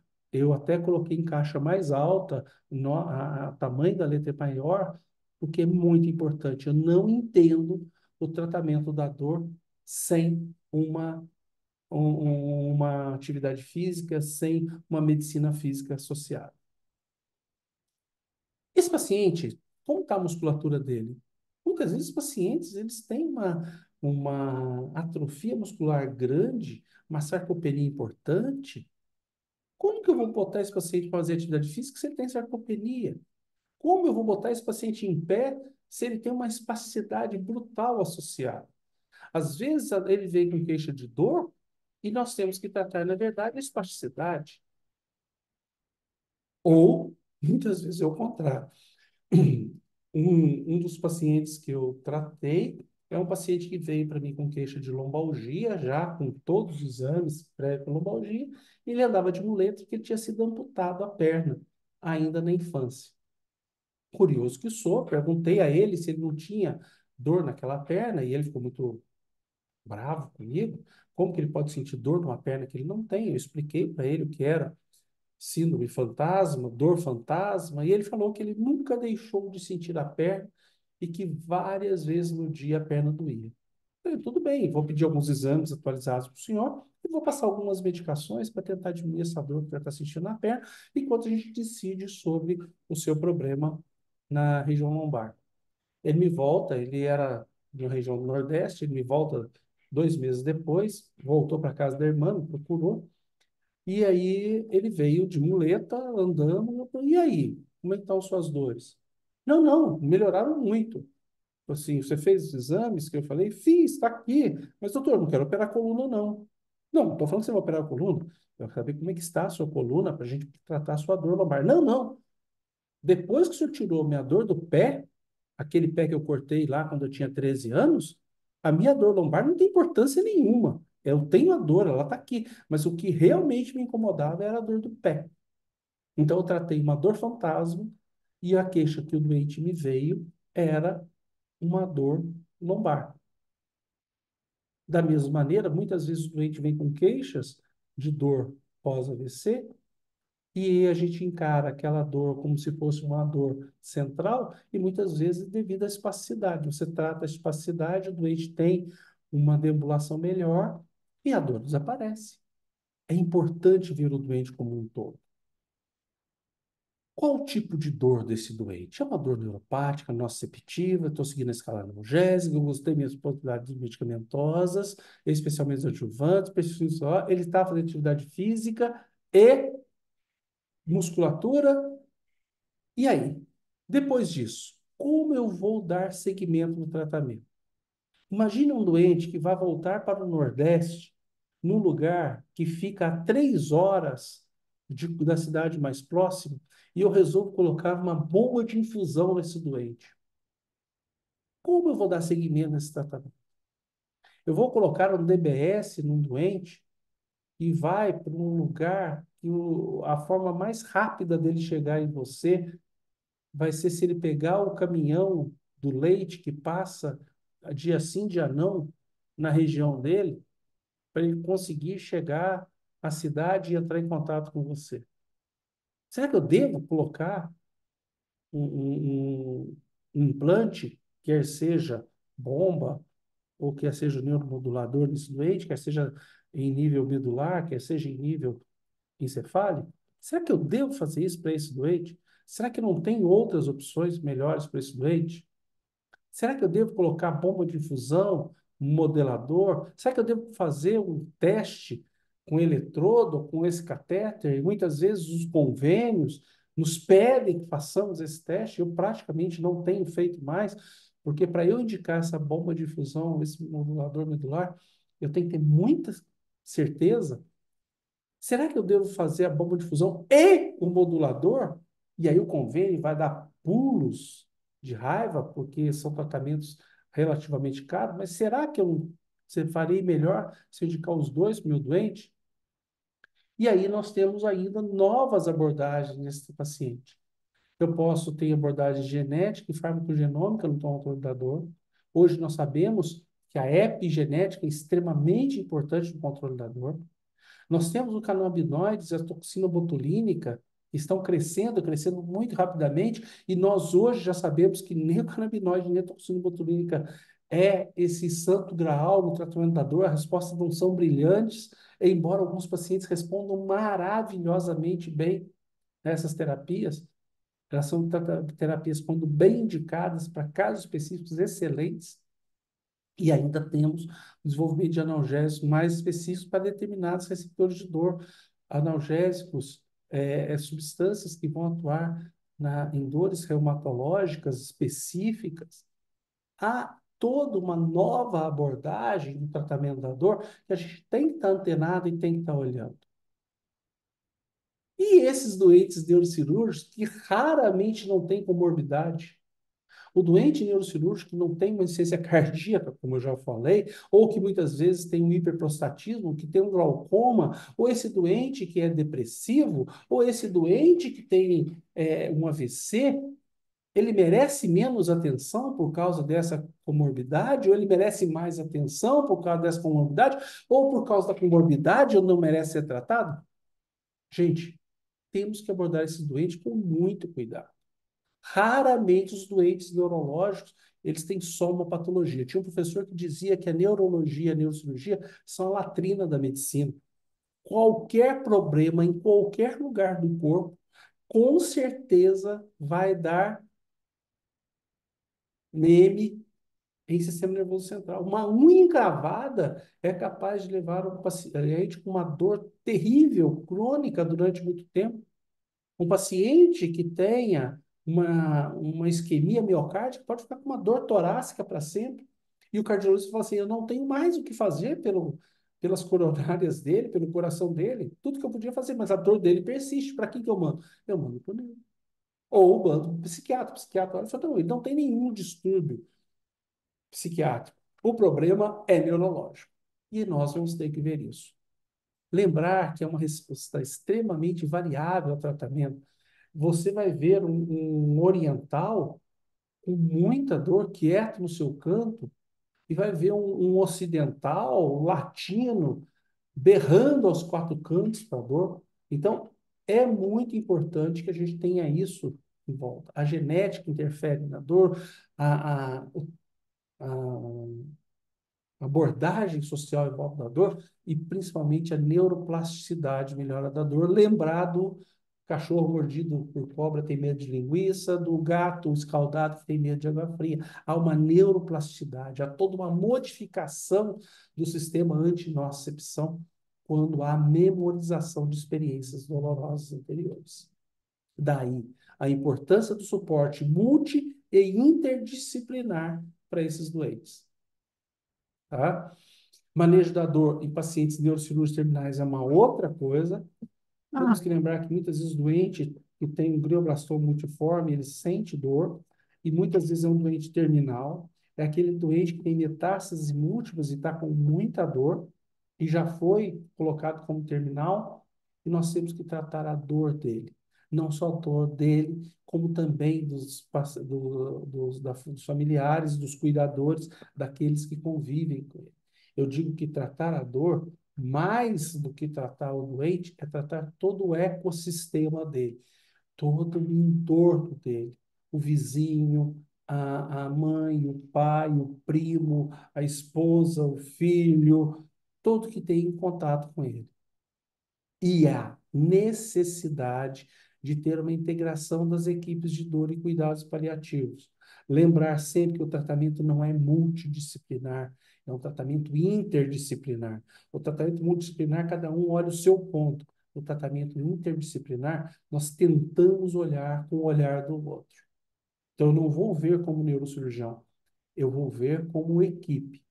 Se eu fizer isso, o que eu posso ajudar o psiquiatra? Se eu fizer isso, o que eu posso ajudar o oncologista? Se eu fizer isso, o que eu posso ajudar ao fisioterapeuta, ao psicólogo, ao enfermeiro? É sempre um tratamento interdisciplinar. E há espaço para cirurgias como radioculotomias, cordotomias, miotomias, DRES? Há.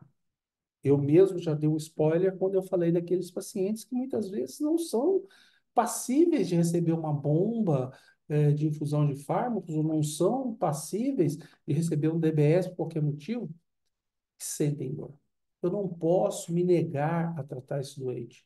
Muitas vezes, doentes que têm um quadro de dor intensa, um câncer terminal, uma perspectiva de vida muito curta, um, uma infusão de fenol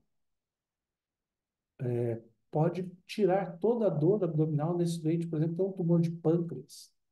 Eu posso fazer uma fenolização de um nervo periférico naquele paciente que tem uma dor do membro inferior ou superior devido a um sarcoma. Eu posso fazer uma mielotomia mais doente. Aqueles doentes, muitas vezes, DRES pode ser indicado. Então, nós temos várias possibilidades. Então, Jéssica, nós não podemos ser preconceituosos. Temos que olhar o doente como um todo. Qual a perspectiva de vida desse doente? Como eu vou fazer para que o dia da morte dele, todos nós veremos o dia de morte, seja um dia que não seja agressivo, que não seja doloroso e que ele tenha um máximo de conforto nesse momento que é tão único na vida dele. Gilberto Gil tem uma música muito interessante que ele fala que não tem medo da morte, ele tem medo do morrer, porque a morte é o depois. O morrer, necessariamente, ele estará presente. Ele tem que estar presente em morrer. A morte, ele não sabe. Como eu vou fazer esse morrer ser menos agressivo? Como eu vou fazer esse morrer sendo menos doloroso? Muitas vezes, espaço para cirurgias lesivas está muito bem indicado nesses casos. Tá? Voltando ao caso. Caso inicial, está aí. Tá? A paciente não tinha nenhum comprometimento neurológico e tinha uma dor incapacitante para atividades de vida diária e de trabalho. E o tratamento que eu fiz foi: volte para a academia. Tratei a dor dela, modulei a dor dela com analgésicos, não a proibi de fazer academia, mas a proibi de fazer carga, a proibi de fazer agachamentos, levantamentos, abdominais, com tórax, podia fazer abdominal com a perna, e essa é a outra ressonância que ela fez, a questão de 2 meses atrás, quando ela teve uma nova lombalgia. E eu fui examiná-la com medo que ela tivesse a cirurgia, e o exame neurológico dela totalmente normal, ela com queixa ainda de uma lombalgia, agora bem menos intensa que a primeira, e aí eu pedi uma ressonância e veio essa ressonância. Não teve nenhuma abordagem cirúrgica, nenhuma abordagem invasiva. O que foi feito para essa paciente foi tratar a dor dela, com atividade física, com neuromodulação por antidepressivos, antipsicóticos, analgésicos, opioides e atividade física. E ela hoje é essa a medula dela, tá? Tá aí os meus contatos, como eu disse, o meu telefone é público, tá? Tá aí o meu e-mail, estou à disposição de todos que precisarem e quiserem comunicar comigo. Aqui as duas imagens que eu acho mais representativas da dor, tá? A Pietà, uma mãe que carrega no colo o filho morto, tem muita dificuldade de entender essa dor. E a estátua ao lado, em que um pai vê, após a Batalha de Troia, esqueci o nome agora do personagem, ele tentava salvar a cidade de Troia, e aí Poseidon mandou 2 cobras para matarem a ele e aos filhos dele, porque ele estava alertando o povo de Troia. Então, ele estava interferindo no desígnio dos deuses. Então, vocês veem a expressão de dor, não só por ele estar sendo morto pelas cobras marinhas, pelas serpentes marinhas, mas também por ele estar vendo os próprios filhos sendo assassinados. Então, são as duas situações que eu imagino de maior dor. Um pai vendo o sofrimento do seu filho. Tá? Muito obrigado.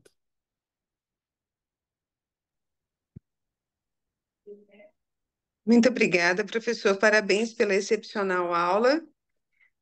Como já era de se esperar, agora gostaríamos de convidar o doutor Gustavo e o doutor Felipe para fazerem suas considerações. Você que está na reunião, se quiser colocar suas perguntas no chat, fique à vontade. Boa noite a todos. Meu nome é Gustavo Lages, sou neurocirurgião funcional aqui em Montes Claros. Brilhante palestra, brilhante aula, Edivaldo, como sempre, de parabéns. Abordou uma explanação exímia da fisiopatologia da dor e até a parte do seu tratamento em si. Algumas ponderações, principalmente na questão da coluna. Basicamente, eu quero fazer uma, que é essa questão do tratamento da coluna. A coluna, quando ela não tem um déficit neurológico, no caso apresentado aí por você, de hérnia de disco, ela acaba sendo uma terra, que eu brinco, uma terra de ninguém. Nesse caso que a paciente estava com dor, mas estava sem déficit neurológico, poderia modular, poderia fazer atividade, poderia fazer um bloqueio, poderia fazer cirurgia, isso é um comum acordo entre o paciente, o médico, a avaliação de expectativa e realidade. Há 2 anos eu fui submetido a uma cirurgia de coluna por hérnia de disco, sem déficit, sem nada, quando você está com uma dor, tomando opioide, tomando tudo e nada passa, você se implora para ser operado. Então, assim, a ponderação que eu faço é você tenha um comum acordo com o seu paciente, deixa a expectativa bem alinhada, para que não tenha uma certa. O paciente ache que vai ganhar mais daquilo que a gente pode oferecer como médico e como especialista em dor. Você falou uma coisa também interessante lá atrás, a questão do adesivo na dor pós-operatória. Para aqueles que pensam em utilizar isso, um macete é só lembrar da meia-vida do adesivo, porque as pessoas tendem a colocar o adesivo na hora da cirurgia, ele vai fazer efeito muito tempo depois. Então, coloque quase no dia anterior. Então, lembrar, dependendo do adesivo que for utilizar, Restiva, Duragesic, lembrar da meia-vida dele, que dependendo do momento que for colar, onde que você quer o pico do analgésico. Mas, excelente palestra. Passa a palavra para Felipe, se ele tem alguma ponderação. Deixa eu falar antes, você falou tudo, Gustavo. Realmente não existe tratamento que o doente não participe. O doente precisa e deve participar do tratamento. O cirurgião ele não vai fazer o que ele acha da cabeça dele. O doente tem que saber das expectativas para aquele tratamento, das possibilidades e das possíveis respostas. Então, não existe. Essa paciente, no caso que eu coloquei, eu falei com ela, olha, você tem a maior hérnia que eu já vi, sem nenhum quadro neurológico. E pode ser que eu precise te operar de emergência a qualquer momento. Você topa? Topa. Então, tudo bem. Toca o barco, vá trabalhar, vá fazer, vá seguir vida. Mas, lembre-se, a qualquer momento eu posso ter que te operar. O que é importante é que a gente fale a mesma língua do doente. Que olhemos, como diz o Khalil Gibran, não um para o outro, mas os dois juntos, no mesmo ponto no futuro. Porque senão fica muito difícil. Porque Para você doutorado. quando a gente tem resultados bons, né, ninguém é questionado, todo mundo é aplaudido, todo mundo está feliz. Mas quando você tem um resultado ruim, e isso vai acontecer com todos nós, aí o paciente ele tem que participar do seu tratamento e da sua indicação. Então, quando você acaba forçando alguma coisa ou contraindicando, e aí gera uma discussão, quando você tem um resultado ruim nesses casos, acaba gerando uma polêmica muito grande, onde entra processos e coisas afins, a possibilidade, né? Mas você estando bem alinhado com ele, ó, nós vamos fazer isso, senta, bota as opções na mesa, o paciente participa da escolha, eu acho que é a melhor opção, eu acho que o paciente, igual você ponderou muito bem durante toda a sua aula, o paciente de dor crônica não é um paciente sensibilizado. Essa paciente não seria uma dor crônica propriamente dito, mas pega ali uma subaguda, que dependendo do contexto, tem hora que o comportamento já está de crônica, então você já está em que está bem alinhado, expectativas bem realistas, para não ter um exagero na questão da percepção do resultado. O Godoy, que foi chefe de serviço na Santa Casa de São Paulo, e era advogado, ele também, conselheiro CRM, ele disse, eu nunca vi um médico ser processado quando ele e o doente e a família estão bem alinhados. Mesmo ele fazendo muita coisa errada, eu nunca vi. Agora, já vi excelentes profissionais serem processados porque a família ou o doente não tinha um bom relacionamento com o médico. Então, é essencial que, primeiro, você tenha um bom relacionamento, principalmente se você se dispõe a tratador, com o doente e com os familiares. Lembrar de todo o ecossistema que esse doente vive. Boa noite a Felipe? todos. Professor Edivaldo, maravilhosa palestra, meus parabéns.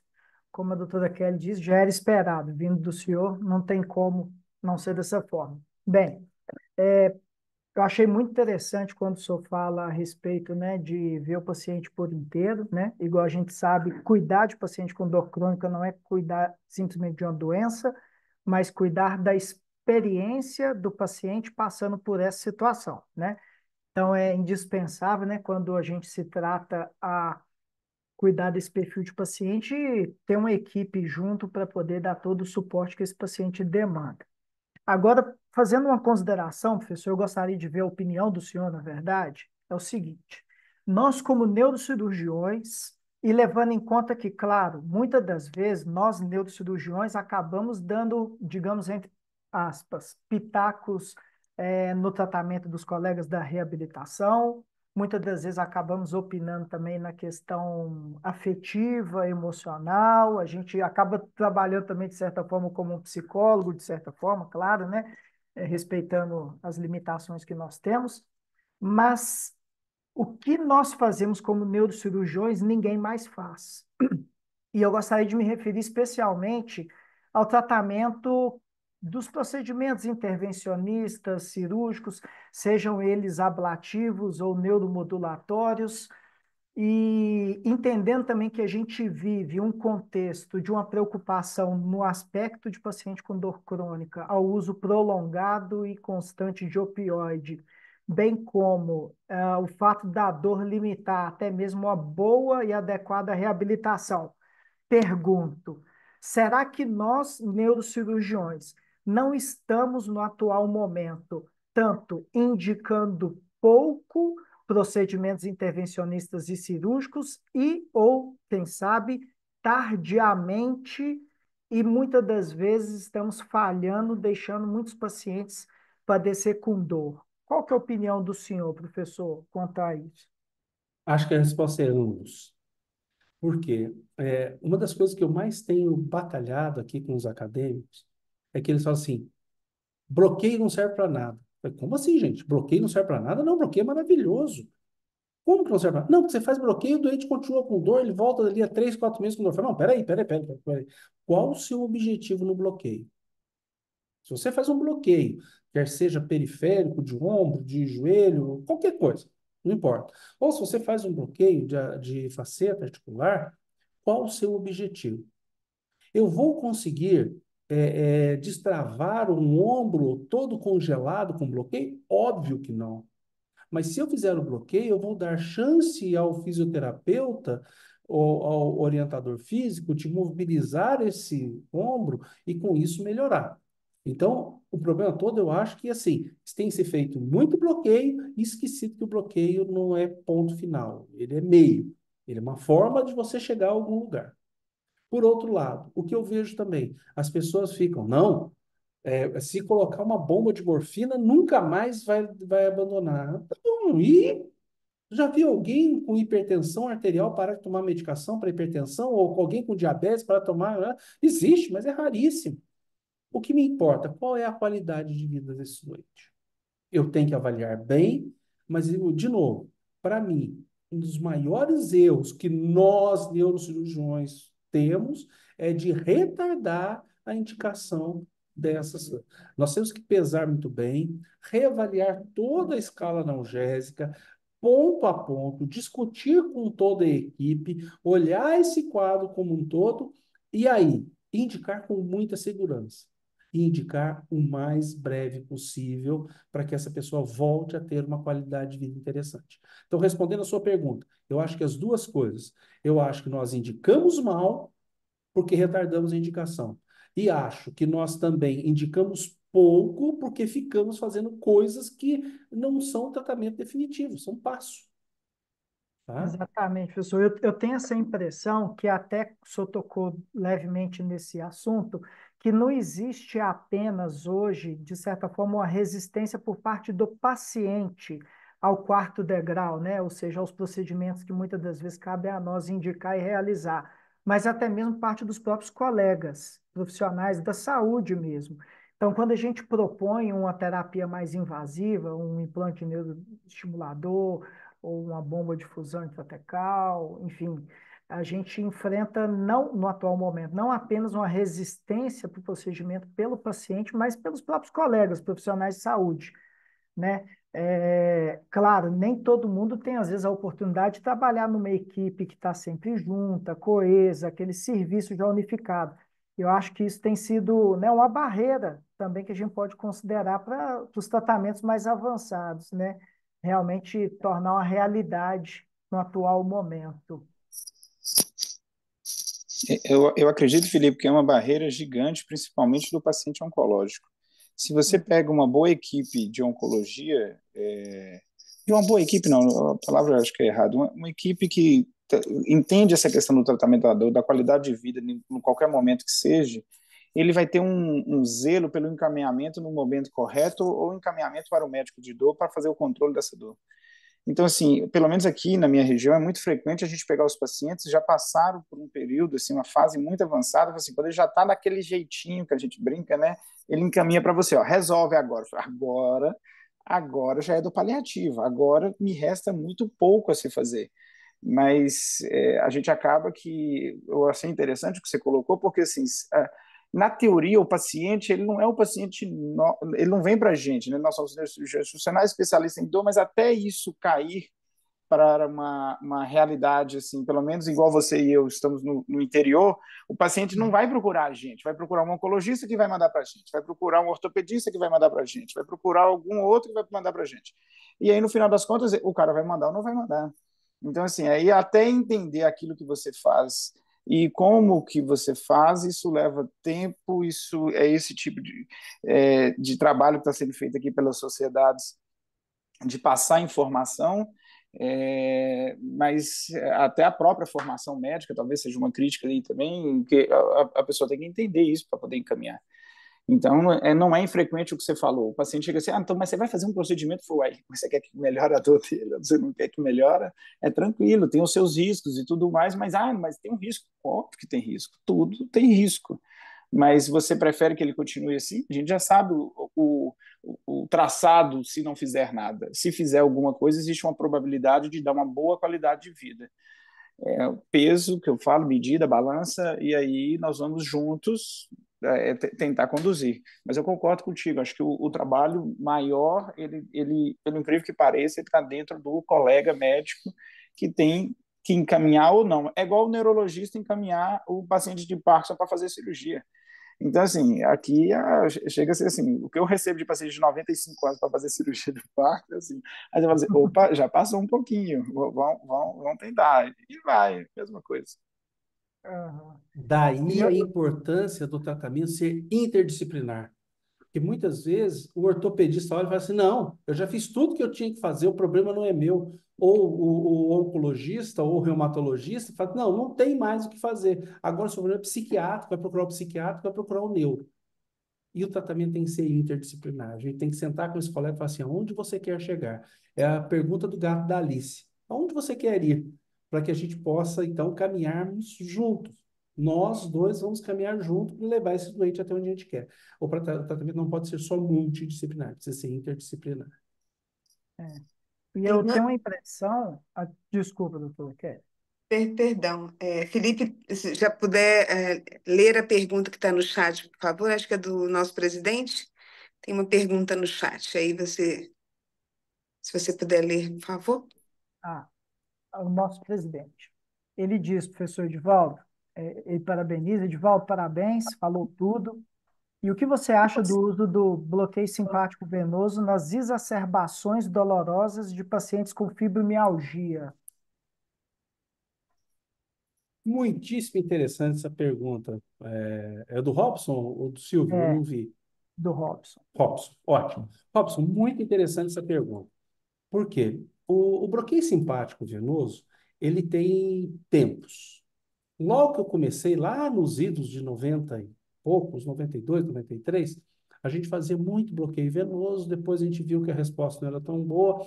Eu cheguei aí fazer em 94, 95, no congresso de dor, no congresso, desculpa, de cirurgia vascular, em Porto Alegre, uma aula sobre isso, e que eu falava, olha, gente, precisamos rever isso daí, porque era indicado para todo mundo e a resposta era horríveis.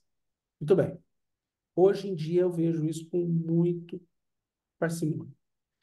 Lembra que eu falei que a estimulação do vago, tanto auricular quanto cervical, davam respostas importantes? Quando nós fazemos o bloqueio simpático venoso, nós não estamos tratando só aquele membro, nós estamos tratando todo um conjunto. Nós sabemos que o sistema nervoso autonômico, ele é muito complexo e tem uma interação muito grande. Muitas vezes, quando você faz, por exemplo, um bloqueio de gânglio estrelado para dor simpática em membro superior, o paciente refere que ele parou de suar o pé. Mas como assim? Eu fiz um bloqueio aqui na região cervical e o pé parou de suar? Eu tinha uma sudorese excessiva no pé e parou. Então, há uma integração muito grande. O que eu acho do bloqueio simpático venoso? Particularmente, eu não tenho usado, mas eu acho que é uma possibilidade justamente se a gente pensar no todo. Talvez o Felipe tenha até mais, o Felipe e o Gilberto, que estão aqui na sala também, tenham mais experiências do que eu nisso, e eles podem dizer. Eu Ô, não ô, sou contra. não, desculpa, Edivaldo. Robson, eu tenho uma certa experiência, eu vou começar a dar um pitaquinho aqui, porque é uma área que eu fiz uma revisão sistemática recente sobre isso. Tem três grandes estudos correndo, dois europeus e um americano, que deve ser lançado, acho que daqui 1, 2 anos, deve concluir eles. A briga maior é com relação à questão de dose que você vai fazer da ketamina e a frequência de utilização. Um grupo europeu faz a infusão mais de uma infusão semanal, o outro grupo faz diário, e eles tentando relacionar a dose, a frequência, a forma de utilização e o tempo que isso iria fazer a durabilidade disso. Assim, de uma maneira, não existe um consenso com relação a isso, é isso que ele está tentando fazer, esses estudos estão tentando fazer. Na minha humilde opinião, e é isso que eu estou tentando arrumar um jeito, uma tese que a gente está tentando fazer aí, a forma de utilização, ela vai, na minha concepção, ela vai variar um pouco dependendo do ambiente que você está. De novo, a gente voltando para o interior aqui, a forma que eu consigo utilizar, eu faço bloqueios semanais, 6 bloqueios, de 6 a 8 bloqueios, mas normalmente aqui eu consigo, o número mágico para mim foi 6. A questão de durabilidade é que tem o seu viés, e esse viés, no meu entender, está relacionado muito ao ambiente, à experiência dolorosa, como diz Felipe e Edivaldo. Normalmente, aqueles pacientes que carregam alguma coisa, eles têm uma resposta melhor, pior, desculpa, em termos de durabilidade. Mas entrando dentro da sua pergunta, que é exacerbação, eu não tenho dúvida que tira esse paciente de uma crise. A probabilidade de retirada ela é muito grande, sustentabilidade é questionável. A questão de dosagem e frequência de utilização, aí se a gente está falando de resgate, igual você utilizou o termo aí, eu não acredito que você vai fazer uma sequência muito longa. Mas, na minha humilde opinião, semanal, uma dose, já existe aí uma dose, dependendo do grupo francês, gosta de uma dose alta, e eu, particularmente falando, 40 miligramas é um número mágico, é, resolve muito bem. É, eu tenho uma experiência também, a gente faz na clínica, a gente faz praticamente todo dia, tem um N de pacientes interessantes fazendo tanto o bloqueio simpático venoso, tanto cetamina. E o que o doutor Gustavo falou que eu achei muito interessante, tem sim detalhe quanto ao perfil do paciente. A gente sabe que muitos pacientes fibromialgicos, eles têm um componente afetivo muito significativo. Para a parte afetiva, o BSV, na minha opinião, é inferior à cetamina. Por quê? A dose da cetamina, por definição, no BSV é mais baixa do que quando a gente usa cetamina para a parte afetiva. Quando eu falo afetiva, eu falo componente depressivo, persistente e refratário. Então, assim, exacerbação de fibromialgia no sentido de uma síndrome dolorosa crônica, BSV é muito legal mesmo. Faz diferença. Só que, como bem o doutor Gustavo disse, não é uma maravilha a longo prazo. Mas para dar aquela. Porque na essência, o que faz? Né? Nós estamos falando de algumas substâncias que agem em receptor NMDA.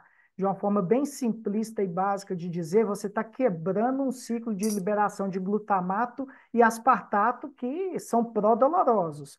Então, a partir do momento que você quebra esse ciclo de liberação de glutamato e aspartato, você vai ter uma melhora, pelo menos naquele cenário, né?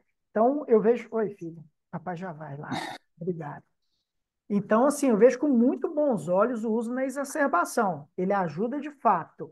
Só que, né, eu também faço muito esse protocolo de 6 infusões, uma por semana, mas tem que tentar ajudar o paciente a entender que é algo temporário e para ele tirar o benefício dessa fase que ele melhora, onde ele tentar implementar melhor a reabilitação, tentar começar, às vezes, enfim, o outro tratamento que é indispensável, né?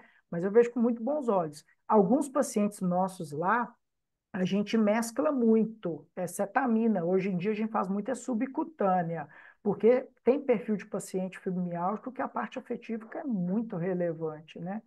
Mas é uma técnica E muito é legal. umas discussões, eu gosto da discussão, Felipe, porque assim, vai entrar na questão assim, os caras entram lá, você ceda ou não ceda, você deixa alucinar, Aham, alucina, e, aí você vê o resultado, não vê, isso interfere no a longo é. prazo ou não interfere? Cara, é muito Eu- legal.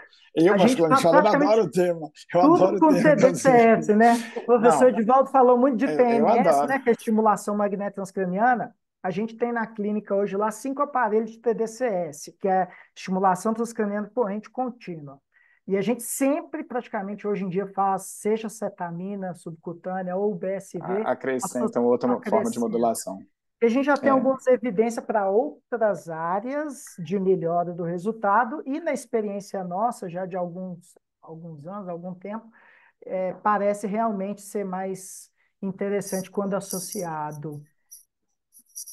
Sabe uma coisa interessante que você falou aí? Eu gosto muito de ketamina, uso muito ketamina para os doentes. Sou fã, sou fã. Mas uma coisa interessante é você tiver a oportunidade, é usar o TDSS durante a atividade fisioterápica. Melhora muito, muito. Fazer atividade física com estimulação elétrica há uma resposta muito, muito interessante. É uma coisa que a gente tem visto aqui na prática, nesse grupo de dor que nós temos montado junto com a fisioterapia, com alunos de farmácia e psicologia. É muito interessante a resposta com o TDSS e atividade física. Muito interessante. Robson, você viu que já temos aqui agora o Murilo também que está na sala que eu estou vendo, o professor Gilberto. Nós temos muita gente para te responder. Eu aqui estou mais aprendendo do que tudo. É boa essa discussão. É interessante, vou abrir minha câmera aqui. Eu cheguei em casa, não tive que sair, parei o carro. Tá? Não, mas muito bom, Edivaldo, né? E estava assim, é muito legal a experiência de vocês, né? Eu só colocar um pouco da vivência prática em relação a isso. O que vocês falaram, que o paciente precisa estar dentro, né, dessa busca da melhora é fundamental mesmo. E no final da consulta, eu sempre falo para ele, ó, vamos fazer o seguinte, qual é teu compromisso com esse tratamento, né? Porque assim, a gente precisa assumir um compromisso. E a gente sabe que às vezes tem pacientes e pacientes. Tem pacientes que às vezes não tem condição de fazer um tratamento de reabilitação adequado, principalmente paciente que está no SUS. Eles fazem ali, né? No SUS e nos pacientes que têm os convênios que tem clínica de fisioterapia que se faz lá, tem 20 minutos, ultrassom local, mas não faz uma fisioterapia adequada. A gente tem esse problema, né? Então, às vezes a gente precisa, de fato, subir aquela escada mais rápido para fazer um tratamento mais invasivo, um bloqueio, para que ele possa melhorar e sair da crise, né? Então, esse compromisso eu acho que tem que sempre perguntar para o paciente qual o compromisso que a gente está assumindo, né? No final, mas muito boa discussão. Eu acredito Eu que a parte mais difícil seja realmente o tratamento interdisciplinar. Conversar com o fisioterapeuta, conversar com o psicólogo, conversar com o ortopedista, reumatologista, para que a gente fale a mesma língua.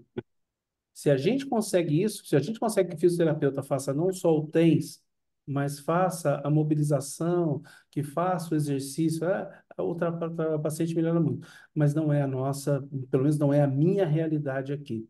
O que faz? O paciente vai lá, faz 10, 20 sessões de TENS e só. O fisioterapeuta nem fica ao lado dele. Infelizmente, essa é a minha realidade. Infelizmente. Bom, pessoal, nós estamos então já bem avançados no nosso horário. Foi uma discussão excelente. Gostaria de perguntar se tem alguém aqui na plateia que deseja fazer alguma consideração, quer fazer alguma pergunta. Acho que nós podemos encerrar, né, professor? Podemos? É o presidente que Sim, né? manda, eu só obedeço. Não, acho muito boa. Pode encerrar Ok, e voltar na semana bom. que vem, né? Isso, semana que vem estamos juntos aí novamente. Um Professor grande abraço Gilberto, para. Abraço. professor Gilberto abriu a câmera. Ah, é? sou Gilberto. Abre o Professor Gilberto, microfone. por favor. Deixa eu ver se eu O, consigo mi- o aqui. microfone está mudo, professor. A câmera tá A Aberto, câmera mas o está microfone está ligada, ao fechado. lado da câmera tem o íconezinho do Deixa eu microfone, perceber. professor. O áudio.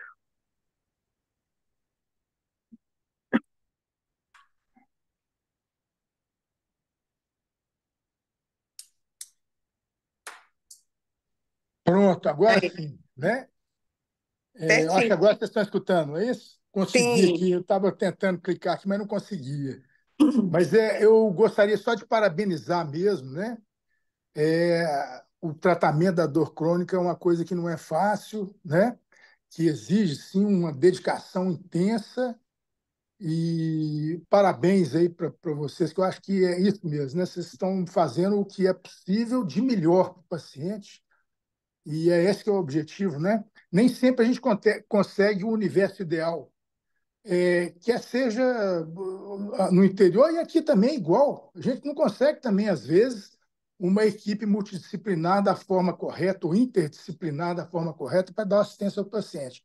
Então, a gente tem que, às vezes, se desdobrar mesmo, e é dessa forma que vocês falaram aí. Eu fiquei muito feliz de ter participado aí, e parabéns novamente. Viu? Quanta honra, né? Tínhamos que dormir aí com o professor Gilberto aí, participando da nossa reunião. Nem sei se eu durmo hoje, de alegria. Nossa, eu que agradeço aí, né? Muito bom, viu, Fê? Obrigado aí. Muito Viu? obrigada, professor. Parabéns a Obrigado, todos. professor. Todos são professores aqui, né? Que Deus continue abençoando vocês, dando muita saúde e lucidez, né? Que todos vocês possam chegar até o fim da longa vida que o Eterno vai dar para vocês com muita lucidez, né? E que vocês possam continuar abençoando a vida de muitas pessoas e mudando a vida de muitas pessoas. Um grande abraço a todos, fiquem com Deus e até a semana que Joia. vem. Um abraço. Em nome do Abraço, até Robson e do mais. Gilberto, um parabéns a todos aqueles que são professores também. Isso, parabéns mesmo. Parabéns, pessoal. Um Parabéns, pessoal. abraço. Tchau.